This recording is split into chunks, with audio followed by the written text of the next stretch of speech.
1950 में आया आर्टिकल 25। कांग्रेस 1950 में आर्टिकल 25 को लेकर आई, जिससे धर्म परिवर्तन को मान्यता दे दी गई। और सबसे ज्यादा किसका धर्म परिवर्तन हुआ ये सब जानते हैं, लेकिन ये तो सिर्फ शुरुआत थी। नेहरू 1950 में आर्टिकल 28 लेकर आए और हिंदुओं से धार्मिक शिक्षा का हक छीन लिया। लेकिन आर्टिकल 30 के तहत अल्पसंख्यक अपनी धार्मिक शिक्षा दे सकते हैं। धार्मिक शिक्षा के बाद निशाने पर थी धार्मिक संस्थाएं। 1951 में HRCE एक्ट, 1951 में Hindu religious and charitable endowment act लेकर आए।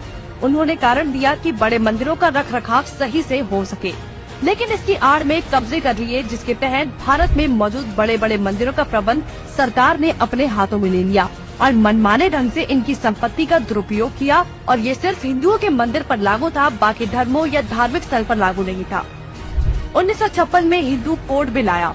1956 में नेहरू सरकार हिंदू कोड बिल लेकर आई, लेकिन अल्पसंख्यकों के लिए इन्होंने पर्सनल लॉ बोर्ड को बिल्कुल हाथ नहीं लगाया।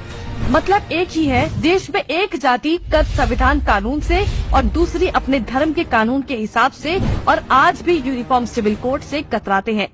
कांग्रेस ने लगाई आरक्षण की आग।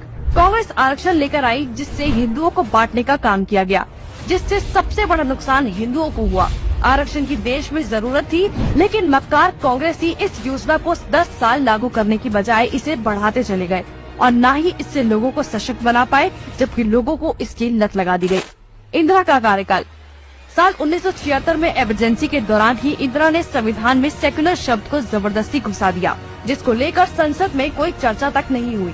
मतलब कि हिंदू बहुसंख्यक होते हुए भी भारत हिंदू देश नहीं कहलाया जा सकता, जबकि आप हमारे आसपास देखेंगे तो सभी मजहबी देश है, लेकिन हिंदुओं के लिए कोई देश नहीं बचा। इसके बाद हिंदुओं के कानूनी अधिकार और इतिहास निशाने पर थे। 1991 में पूजा स्थल कानून। 1991 में कांग्रेस ने पूजा स्थल कानून बनाया, जो बेहद हिंदू